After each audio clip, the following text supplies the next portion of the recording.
रोज शंकर के मंदिर में प्रतिदिन जाने वाले को और एक और चीज अपने स्मरण में रहे, अगर शिव के मंदिर नहीं जा सकते तो अपने घर में जो शिवलिंग है उस पर जल चढ़ाओ। और यदि आप अपने शंकर के घर में शिवलिंग पर भी जल नहीं चढ़ा पा रहे हो तो किसी बेलपत्री का वृक्ष हो, उस वृक्ष के नीचे भी जल चढ़ाओ। और कभी मौका मिल जाए, कभी भगवान शंकर की बड़ी करुणा हो जाए, भगवान शंकर की बड़ी उदारता हो जाए, भगवान शंकर की बड़ी कृपा हो जाए, बड़ी कृपा हो जाए, भगवान शंकर जिस दिन तुम्हारे ऊपर बड़ी कृपा कर दे, किसी सोमवार को 3 नियम बना लो।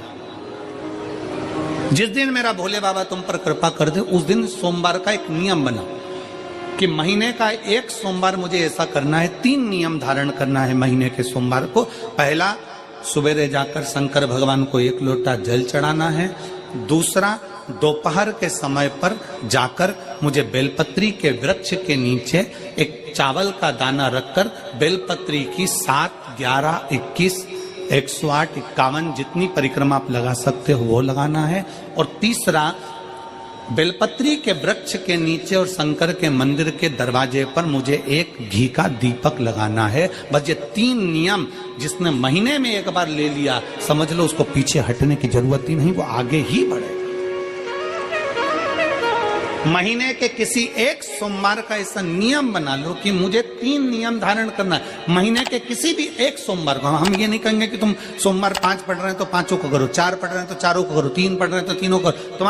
तुम तो महीने का एक सोमवार का नियम बना। और मेरी जीजियों से, मेरी बेटियों से जो विदेश में रह रही हैं, जो कहीं बाहर रह रही हैं, कहीं बड़े शहर में रह रही हैं, जो रोज मंदिर नहीं जा सकते, हर किसी महीने के एक सोमवार को भी ये नियम निर्धारण करते, तो उनसे कहेंगे कि 3 महीने में एक सोमवार का नियम बना लो। 3 महीने में नहीं बना सकते तो 6 महीने में एक सोमवार का नियम बना लो। और 6 महीने में नहीं बना सकते तो 1 साल में एक सोमवार का ऐसा नियम बना लो कि मैं साल का एक सोमवार ऐसा रहूंगी कि सुबह सोमवार के दिन मंदिर में जाकर जल चढ़ाऊंगी, दोपहर में जाकर बाबा को एक अक्षत का दाना रखकर, अक्षत का मतलब है कि बाबा मेरी दिनों दिन उन्नति करना। बेलपत्री के वृक्ष के नीचे जो अक्षत रखा जाता है वो उन्नति के लिए रखा जाता है। शंकर के शिवलिंग पर जो अक्षत रखा जाता है वो रोग मुक्ति के लिए रखा जाता है। अशोक सुंदरी पर जो अक्षत रखा जाता है वो संतान प्राप्ति के लिए रखा जाता है। षडानंद कार्तिकेय की ओर जो अक्षत रखा जाता है वो हमारे बच्चों की सुख समृद्धि के लिए रखा जाता है। विनायक की ओर, गणेश जी की ओर जो अक्षत रखा जाता है वो हमारे घर में कोई मंगल कार्य आ जाए उसके लिए रखा जाता है। और जो पीठिका होती है जिसपे शिवलिंग रखा होता है, पार्वती जी का हस्तकमल, उस पर अक्षत रखा जाता है तो नारी के अखंड सौभाग्य के लिए रखा जाता है। अक्षत रखने का भी तरीका है। एक चावल का दाना कहाँ रखा जाता है, क्यों रखा जाता है, कैसे रखा। अब कई लोग कहते हैं गुरुजी ये शिव महापुराण में आप ये नियम बताते हो, तरीका बताते हो। हम तो उनसे कहेंगे डॉक्टर के पास जाओगे तो डॉक्टर भी गोली लिखकर ये नहीं कह देगा कि ये सारी गोली एक साथ खा जा।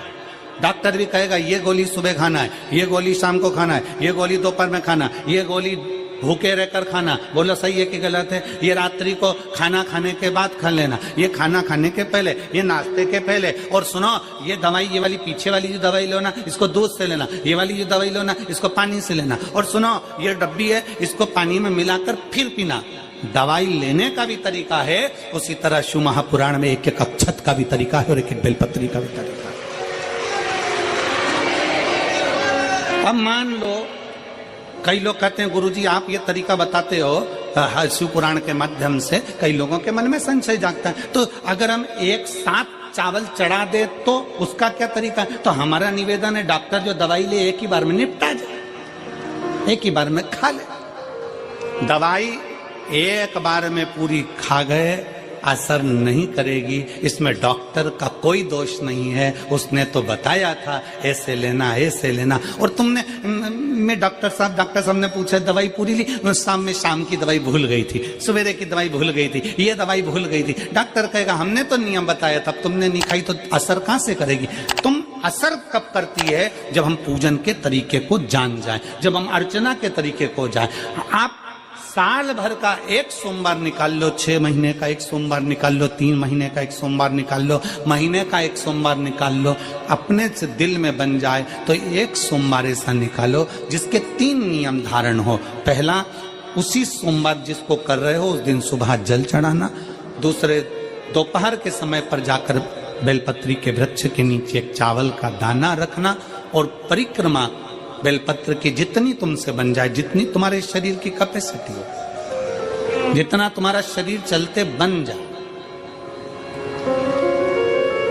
हम तो ये भी नहीं कहते कि तुम भूखे रहकर भगवान का भजन करो, हम कभी नहीं कहते। हम तो यहां तक कहते हैं, हमारे पुष्टि मार्ग में यहां तक कहा गया कि वल्लभ कुल की एकादशी करो, भले बकरी जैसे चरो पर एकादशी करो।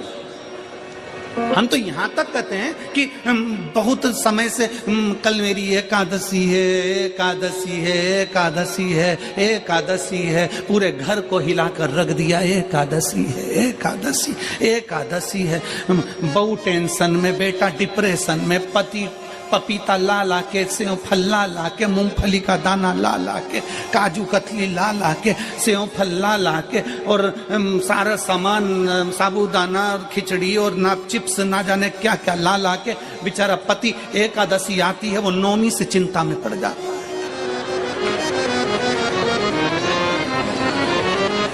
हम तो ये भी नहीं कहते कि तुम व्रत बहुत भारी करो, तुम व्रत उपास भी बहुत टेंशन वाला करो, ना ना ना।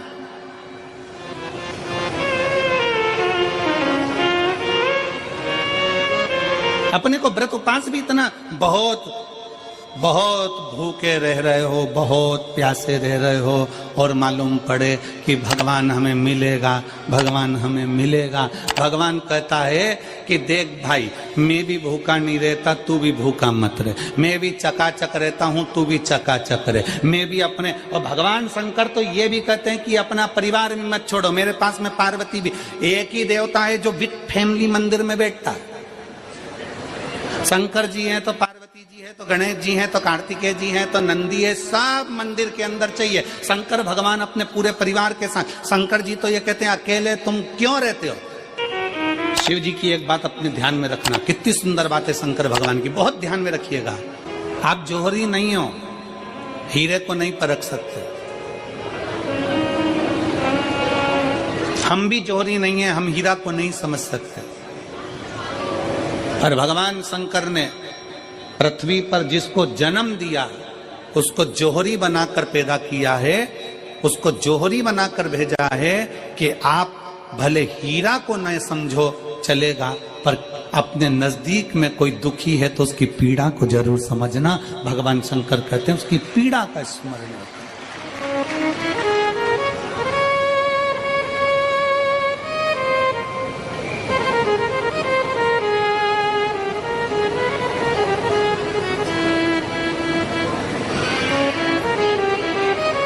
हीरा को समझो ना समझो पर पीड़ा को जरूर समझिए, किसी के दर्द को जरूर समझिए, किसी के दुख को जरूर समझिए, किसी की तकलीफों को जरूर समझिए। पशुपतिनाथ का व्रत करते हो आप, 16 सोमवार का व्रत करते हो आप, संकट सोमवार का व्रत करते हो आप, शिवरात्रि का व्रत करते हो, सोमवार की अष्टमी का व्रत करते हो। उन व्रतों में सारे व्रत करो, मना नहीं है, पर उस व्रत में अपना पूर्ण समर्पण परमात्मा के प्रति रखो। केवल खाना छोड़ा है, अन्न छोड़ा है, भोजन छोड़ा है, और दिन में सुबह से लेकर शाम तक 2-3 बार तुमने कुछ ना कुछ पाया है, वो व्रत हो सकता है आपकी दृष्टि में, पर हमारी दृष्टि में व्रत कौन सा है। शिव महापुराण की कथा कहती है कि सुबेरे आपका व्रत चालू हुआ, दूसरे दिन ब्रह्म मुहूर्त तक जो आपका व्रत आपने रखा है, भगवान का जो व्रत कर रहे हो, उस व्रत में एक बात अपने अंदर उतार कर रखो कि इस दिन मैं अपने मोबाइल का त्याग करती हूँ, पूरे दिन मैं मैसेज नहीं पढ़ूंगी, मैं देखूंगी नहीं, मैं अपशब्द नहीं कहूंगी, मैं जानूंगी। दूसरा, आज के दिन मेरा व्रत है, आज 1 महीने में, 15 दिन में, 2 दिन में, 20 दिन में मैंने अगर किसी से भी अपशब्द कहा होगा, आड़ा टेढ़ा कहा होगा, तो सबसे पहले आज व्रत वाले दिन मैं उसको सॉरी कहूंगी, क्षमा मांगूंगी और अपने हृदय से लगाने का प्रयास करूंगी। व्रत है, व्रत का तीसरा अंश, आज मेरा व्रत है, मैं आज के दिन किसी को भी अपशब्द नहीं बोलूंगी, किसी के लिए आड़ा तड़ा नहीं बोलूंगा। आज जितना बन सकेगा मैं सात्विक जीवन जीऊंगा। चौथा, आज मेरा व्रत है, आज के दिन मैं झूठ नहीं बोलूंगी, ना झूठ बोलूंगा सुबह से लेकर शाम तक। और पांचवा, आज व्रत वाला दिन है, जितना फलार मैं करूंगी उसका पैसा जोड़ूंगी कि 15 रुपए का मैंने साबुदाना खाया, 10 रुपए का बटाटा खाया, ये खाया वो खाया, सारा हिसाब लगाकर 55, 60, 70 रुपए जितने होते हैं उसमें से एक अंश निकालकर मैं उसका एक भाग किसी गौशाला में जाकर गाय को चारा जरूर दूंगी। आपका व्रत, आपकी साधना, आपका तप, आपका बल, आप कैसा कर रहे हो? केवल भूखे रहने पर भगवत पद की प्राप्ति नहीं होती। शिव महापुराण की कथा कहती है कि भूखे रहने से भगवान की प्राप्ति नहीं होती। शिव पुराण की कथा कहती है भगवान को पाने की भूख बढ़ाने से भगवान की प्राप्ति होती है। भीतर से परमात्मा को पाने की भूख बढ़ाइए, भगवान को पाने की भूख बढ़ाओ भीतर से।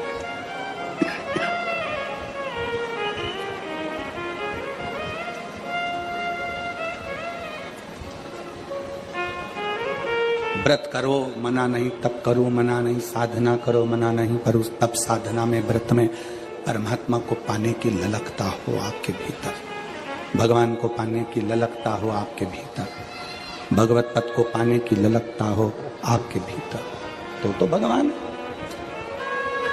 महापुराण की कथा एक बड़ी सुंदर बात कहती है, व्रत आप करते हो,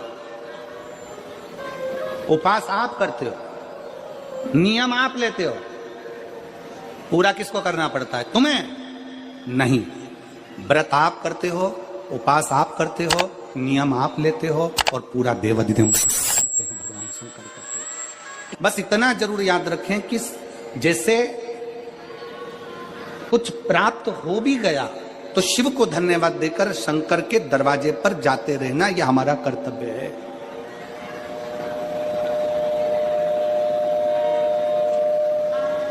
एक बहन जी ने पत्र लिखा था कल, उस पत्र में बहन जी ने लिखा कि शिव महापुराण तप का मतलब क्या होता है? चलिए उपास का मतलब बताओ। खाना छोड़ देना व्रत नहीं है, दूसरे का धन छुड़ाकर खाना छोड़ देना व्रत है। शिक्षा दे देना, किसी को चिकित्सा की जरूरत है उसकी चिकित्सा में थोड़ा सा धन लगा देना, कोई रोते हुए के आंख के आंसुओं को पोंछ देना, किसी के दुख में खड़े होकर उसको खुशियां प्रदान कर देना, ये दुनिया का सबसे बड़ा व्रत है, सबसे बड़ी साधना, सबसे बड़ा तप। मन साफ है तो सारी गलतियां माफ है, और अगर मन ही साफ नहीं है तो गलती कौन माफ करेगा भाई? हम भी तो अपनी जिंदगी में एक नियम बना सकते हैं कि मैं श्री शिवाय नमस्तुभ्यम का जाप करूंगी, मेरी कॉलोनी में कोई शंकर जी का मंदिर है, हम 5-10 महिलाएं प्रत्येक सोमवार को 10 मिनट बैठेंगी, शाम के समय प्रदोष काल में 6 बजे 6:30 बजे बैठेंगे, 6:45 बजे 15 मिनट बाद उठ जाएंगे, श्री शिवाय नमस्तुभ्यम का जाप करेंगे, शंकर जी को भोग लगाएंगे। अगर एक हफ्ते में 5 सोमवार पड़ते हैं तो 5 महिलाएं अपना नियम बना ले कि आज का प्रसाद थोड़ा सा, कुछ भी शक्कर, खड़ी शक्कर, कुछ भी मैं लेके आऊंगी, माँ भोग लगाएंगे, अपन 5 मिलकर श्री शिवाय नमस्तुभ्यम जपेंगे, प्रसाद बांट देंगे, अपने घर चले जाएंगे। ज्यादा ढोंग प्रपंच नहीं, दिखावा नहीं, कोई एक नियम। हमारे नजदीक में शंकर जी का मंदिर है, हफ्ते में एक बार नियम बनाएंगे, उस मंदिर में सफाई करेंगे, हफ्ते में एक बार नियम बनाएंगे, अपने नजदीक के शंकर के मंदिर को साफ करेंगे, क्लीन करेंगे।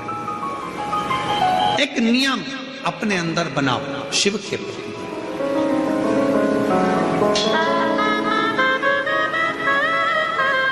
अपने भीतर जब हम नियम बना लेते हैं कि श्री शिवाय नमस्तुभ्यम जपना है, शिव को एक लोटा जल चढ़ाना है, शंकर की आराधना करना है, तो शिव हमारे लिए भी कोई ना कोई नियम जरूर बनाते हैं और हमारा कल्याण जरूर करते हैं। एक नियम बना, इस कथा को सुना, तुम्हारे पति को फल प्राप्त हो।